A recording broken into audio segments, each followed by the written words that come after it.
ভয়াবহ আগুন লেগে পুড়ে ছাই কলকাতার বড়বাজার এলাকার আবাসিক হোটেল ঋতুরাজ।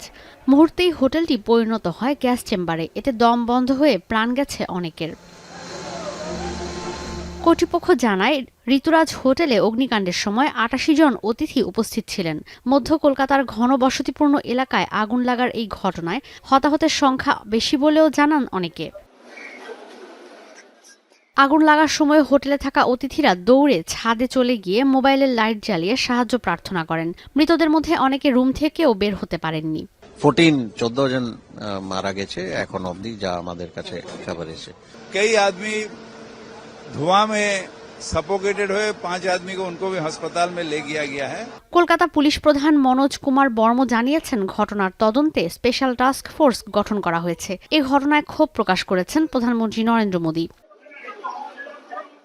অন্যদিকে রাজ্যের মুখ্যমন্ত্রী মমতা বন্দ্যোপাধ্যায় জানিয়েছেন, ফলপট্টির ওই হোটেলে দাহ্য পদার্থ থাকায় দ্রুত আগুন ছড়িয়ে পড়ে। মৃতদের পরিবারের জন্য 2 লাখ আর আহতদের পরিবারের জন্য 50,000 রুপি করে ক্ষতিপূরণ দেওয়ারও ঘোষণা দেন তিনি। ঈশিতা ব্রহ্ম, এখন বিশ্ব।